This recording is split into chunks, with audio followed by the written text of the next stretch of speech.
Kamusta mga Exile? Gamers here. Welcome to another episode of my budget build guide.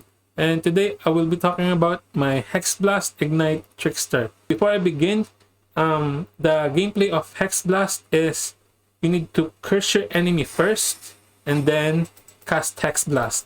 I can't cast my Hexblast right now because there's no enemy. But yeah, that's how you do it. Curse your enemy first and then Hexblast. Now, you need to curse your enemy manually because it says here, curse gains 10 doom per second if you cast this spell yourself. And by yourself means you need to put your curse in your keybind and you cast the curse. There's no other way.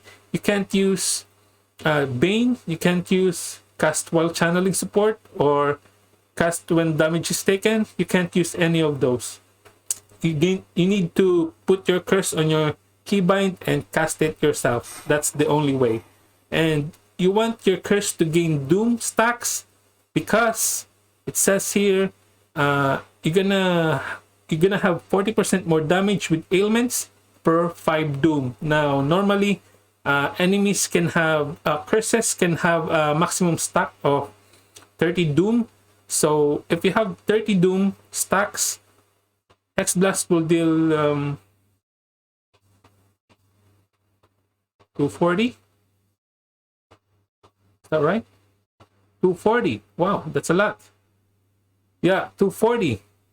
Oh yeah, with 30 maximum stacks of doom, your Hexblast will deal 240 more damage with ailments. That's a lot. So yeah, you need to cast your curse manually to gain doom stacks. So yeah, let's just begin our guide because I think I'm mumbling. So first, I'm gonna talk about my unique items.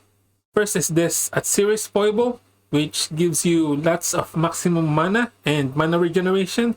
And in this build, I'm using Mind Over Matter, which you basically use your mana as your life. And I'm using Archmage support on my Hexblast, and I'm using Arcane Cloak, which these 2 gems, you basically gain lots of lightning damage if you spend more mana. So I think this item is really good to this build because it gives you lots of mana and mana regeneration. And another unique item is this Crown of the Inward Eye, Prophet Crown, which gives you increased maximum life and mana, and Transfiguration of Mind, which basically gives you increased damage for every increased mana you have. And lastly is this Vixen's Entrapment Embroidered Gloves, which these gloves trigger Socketed Curse skill when you cast a curse skill. So basically when I use my flammability, this Despair and Elemental Weakness will also apply to the enemies. And these gloves also give you an additional curse. So I think this item is really amazing item, and I can't believe this item is just cost me 2 chaos. So yeah, those are my unique items.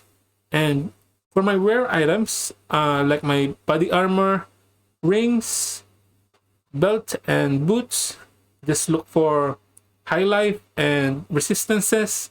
And in your boots, try to get this increased mana regeneration enchantment and maximum mana as well, and mana regeneration and dexterity for your gem requirements. And for your weapon, use scepter instead of wand because I think spell damage doesn't really increase the damage of ignite. So yeah, use scepter and just look for high fire damage over time multiplier, and then craft increased fire damage, or vice versa. Look for high fire damage and then craft fire damage over time multiplier. But if you have more currency to spend, you can definitely buy better weapon than mine and just look for, again, fire damage over time multiplier, increased fire damage, maximum mana, burning damage, and damage over time multiplier. And yeah, those are my gears. And for my flask, I'm using Quartz for additional dodge, Jade Flask for additional evasion, Sulfur Flask for increased damage, and at Seer's Promise for extra chaos damage and life leech. And I forgot to mention that I anointed this amulet with Arsonist, which basically gives you increased ignite damage and life regeneration. And for this, you're gonna need 2 verdant oil and 1 azuri oil. And for my gem setups, on my body armor, I'm using Hexblast with burning damage, combustion, archmage, deadly ailments, and ignite prolification. And on my gloves, I'm using despair, elemental weakness, increased area of effect, and sigil of power. Now, before I continue, let me just quickly explain to you how this gem works. So when you use your sigil of power, I'm gonna need bigger space. So again, sigil of power. When you use it, you will see this circle symbol, and while inside the circle, it says here you will gain increased mana cost of your skill, and again, the more mana you spend, the more lightning damage you will get from Archmage. So that's one of the good thing about Sigil of Power. And another thing, this will gain stages whenever you spend a specific amount of mana, and in my case 461 mana. And since my Hexblast and Arcane Cloak spends more than 461 mana, you basically gain stages whenever you use these 2 skills. And yeah, this gem gains maximum of 4 stages, and each stage gives you added lightning damage. So yeah, that's how Sigil of Power works. And it's really good to support it with increased area of effect, so there's a lot of space you can move around. And yeah, let's continue. On my weapon, I'm using Orb of Storm with increased critical strike and faster casting, and I'm gonna tell you later why I'm using Orb of Storm. On my helmet, I'm using Cast when damage is taken, Summon Flame Golem, Void Spear, and Immortal Call. On my other weapon, I'm using Flammability with increased area of effect and faster casting. Now, you cannot put all of your curses on your gloves because you will not be able to cast them. So you need to separate at least one of your curses. And on my boots, I'm using Dash with Second Wind, Arcane Cloak, and Arcane Surge. And since Arcane Cloak spends more than 400 mana, you basically gain Arcane Surge buff whenever you use Arcane Cloak. For the Pantheon, I'm using Soul of the Brine King for the 2-second stun immunity, and Soul of Karokan for additional evasion and increased movement speed. And for the Ascendancy, I'm using Trickster, and I'm using Harness the Void for extra chaos damage, Prolonged Pain for more damage over time, Weave the Arcane for increased maximum mana, and you can either use Patient Reaper or Ghost Dance. With Patient Reaper, you will recover life and mana on kill, and with Ghost Dance, you will take reduced damage. So whichever you think is better.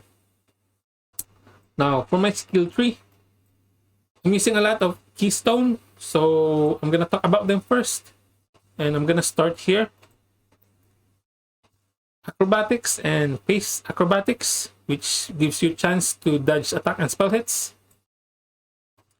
The Agnostic, which you basically transfer your mana to heal your life when you're not on full life.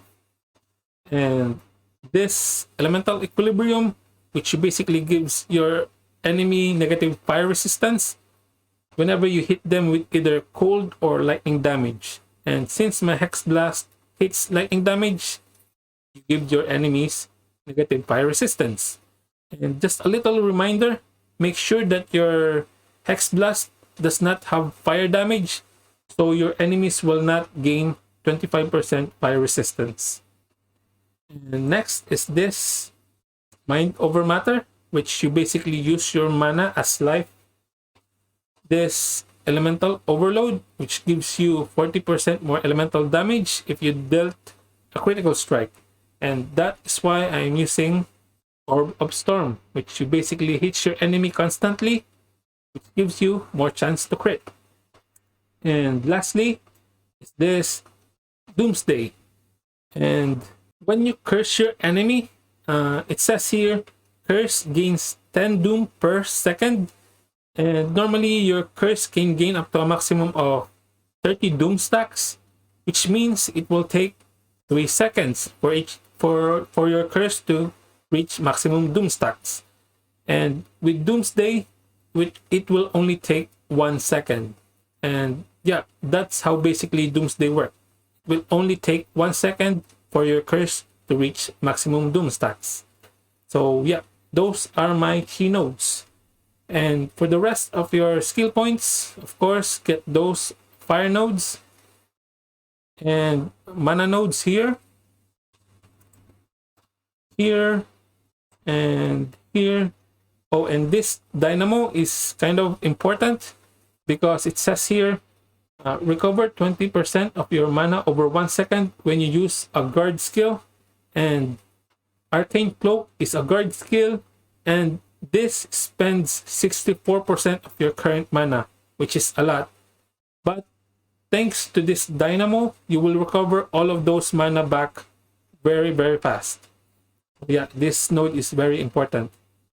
Now, this node will give you increased damage with hits and elements. This node, Skittering Runes, which gives you 10% increased effect of your curses and gives you additional 10 maximum doom stacks. Now, for those of you who don't know, each doom will give you 1% increased effect of your curses. So this node alone will give you 20% increased effect of your curses, which I think is very powerful. And next is this Whisper of Doom for additional curse. And this node will give you increased effect of curses when you spend 200 total mana. So I think that's all for this build. I forget to mention the jewels. Just look for increased fire damage over time multiplier, and increased mana. And if you're not if you don't mind sacrificing some of your maximum life, you can use this Healthy Mind Cobalt Jewel, and you can put it on this jewel socket, and this jewel will convert this increased maximum life nodes into increased maximum mana, which again, the more mana you have, the more lightning damage you will get from this Arcane Cloak. Thank you guys for watching, and if you like this video, please give it a thumbs up and subscribe to my channel. Stay safe mga exile, at magkita na lang tayo sa susunod na video.